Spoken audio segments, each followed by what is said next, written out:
right, we are live simulcasting at PrisonPlanet.tv, the syndicated radio transmission from our studios here in Austin, Texas. We will be live coming up Friday, the day before the 4th of July, and I'll be live this Sunday, 4 to 6 p.m. for the abbreviated transmission, as we do every Sunday, Central Standard Time. The next month or so, I'm going to move out of the Emma studios into these studios on Sunday, so we can also simulcast live at PrisonPlanet.tv for all of the viewers out there. I want to go ahead now and go to a clip of Wayne Madsen on Russia Today 2 days ago, making what on the surface sounds like an outlandish claim that Taliban/Al-Qaeda is being shipped in from Afghanistan to kill U.S. forces and engage in crisis creation in Iraq. But did you know that the Times of London and others have admitted that British SAS was caught dressed up like Taliban attacking Iraqi and U.S. and British forces back in 2006? That's in my film Terror Storm. So I want to go over some of that history today. But here is Wayne Madsen on Russia Today. Investigative journalist in the United States claims American intelligence sent Afghan mercenaries into Iraq in order to attack the country's civilians and military personnel. Wayne Madsen says the Afghans were recruited from Taliban ranks and were paid for their services. Wayne Madsen joins us now live from Washington, D.C. Mr. Madsen, you're putting your head way above the parapet here. These are serious allegations that Americans are paying for attacks on their own military personnel. What is your evidence here? Well, a very credible Western intelligence source who was stationed in Iraq in 2007 reports that during that year, a 40-foot-long tractor-trailer was stopped on the Karada Bridge in Baghdad by Iraqi police officers. When they looked in the back of the trailer, they found 30 to 40 Taliban guerrillas who said that they were brought in by the United States to stir up trouble in Iraq, to attack civilians and coalition forces. When the Iraqi police attempted to detain them for further questioning, the U.S. military commanders told them to let them go.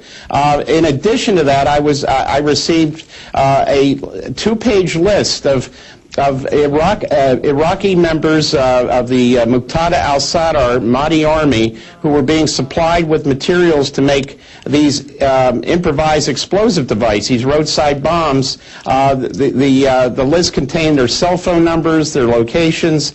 When this list was turned over to U.S. forces to take action, nothing was done because at the time General David Petraeus, the top U.S. military commander in Baghdad, had signed a ceasefire agreement 6 months earlier with Muqtada al-Sadr's Mahdi army and decided he didn't want to upset that ceasefire by taking action against al-Sadr, and no action was taken. So here we have 2 cases of the U.S.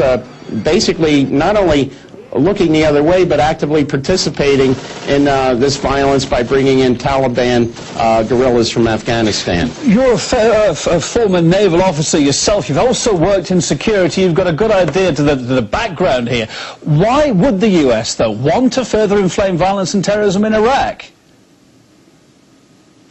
Well, we just have to look at the whole panoply of crimes of the Bush and Cheney administration, everything from torture to the phony intelligence that got us into the war in Iraq, to see that there were geopolitical and oil and energy interests that were preeminent to keep U.S. forces inside Iraq. And what better way than to generate these what are known as false flag terror attacks. Of course, there had never been an entity called Al-Qaeda in Mesopotamia, but there certainly seemed to have been one that was quite active after U.S. forces occupied the nation. So I believe that this is just a classic false flag terror attack. We know that the U.S. has had a long history with the Taliban, going back to the war in Afghanistan against the Soviet Union. Robin Cook, the late British Foreign Secretary, pointed out that Al-Qaeda was nothing more than a CIA database of people who funders and people, mercenaries that they could use against the Soviet Union, Afghanistan. And so we have a track record here. Mr. Madsen, you're also claiming that U.S. officials turned a blind eye to attacks they knew were going to happen. You intimated to that earlier. How much of what's going on, then, in your view, do you think is being orchestrated?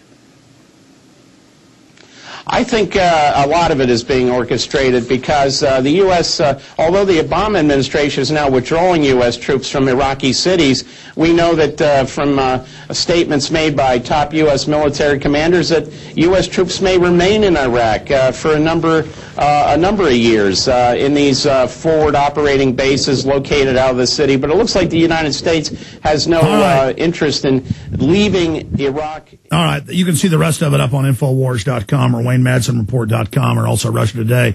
Now, look, we posted this 2 days ago. Kurt Nimmo wrote a story called Madsen, Taliban imported to conduct false flag terrorism in Iraq. And Kurt wrote a nice story, but kind of a standalone story about Madsen's claims.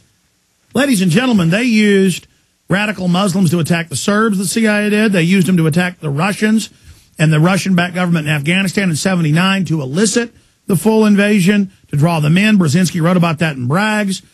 They caught the British SAS in 2006, dressed up like Arabs, shooting at U.S., British, and Iraqi forces in Basra. We're going to put up some photos of them caught with the fake beards. This is admitted. The Israel, Haaretz has the headlines, Israel created fake al-Qaeda, staged fake attacks in Israel as a pretext to end peace deals. This was being done in Iraq, the IEDs, to blame it on Iran. They kept trying to frame Iran. And it kept coming out in the news that it was U.S.-made weapons, the components. Now, I want you to know, if you're listening, there's a good chance there was some real mujahideen, as they're called, or the military calls them Hajis, trying to kill you in Iraq. But a lot of that was over turf. Most of the killings were al-Qaeda brought in. And they're using the same al-Qaeda out of western Iraq on record. The White House admits this, to attack Iran for the last 5 years. And the White House has admitted that. Number 3 in al-Qaeda works for the CIA. So I want to bring Wayne Madsen up, who worked for the NSA and many other federal secretive agencies, syndicated columnist, and writes for some of the biggest publications in the country. I wanted to have him on because he put out stuff that is a new development about basically Hajis being brought in, jihadis being brought in out of Afghanistan, the same group they brought into Pakistan in the airlift of evil after the U.S. took over Afghanistan. That was a stage takeover, 2001. That was in the Times of London. So this is all really hidden in plain view. Wayne Madsen, break down the facts here for us. Well, I was told by a very credible source that in 2007, a 40-foot-long tractor trailer was stopped on the Karada Bridge in Baghdad, and when the Iraqi police looked in the back, they found about 30 to 40 Taliban fighters from Afghanistan. They said they were brought in by the United States to create mayhem. When the U.S. forces showed up, they told the Iraqis, let these people go. So here we have again another one of these cases from, like I say, a very credible source. I was also told and shown a list of members of Muqtada al-Sadr's Mehdi army that were constructing these IEDs. And again, nothing was done to shut down this, what was called a bomb-making cell. Again, in the Karada district of Baghdad, the same location where the Taliban were stopped. So we have at least 2 well-documented cases where U.S. forces interceded to basically look the other way, take no action against... well, it's more than that, Wayne. Right. I mean, if you're saying they're bringing in Taliban, which has been confirmed separately in the past, and they're using those Wahhabist-connected people out of the west of Iraq to attack the Iranians, you're saying they're also funding Shiite al-Sadr? Yes, absolutely. Now, that's not to say that Iran's government was involved, but certainly there was an active role by the United States in allowing some of this stuff go on. And how many U.S. troops and coalition forces, and let's not forget the Iraqi civilians who were killed in these explosions, these car bombs, these roadside bomb attacks. Why would they want to do this? Why would they want mayhem as a pretext to keep the forces there and then stop the staged bombings and say, oh, look, the surge worked? Well, of course, what we heard from the people like Cheney and the neocons was we can't pull out because, look, we got Al-Qaeda now, called Al-Qaeda in Mesopotamia, a group that never existed before we got there. I will also note that the neocons and the Bush administration always said that these irregular forces, these insurgents, were coming across from Syria, and I was told by very good sources that they were coming from Saudi Arabia. That was the border that they were crossing, and not Syria. Of course, they needed an excuse to try to hit Damascus and occupy Syria after they did that to Iraq.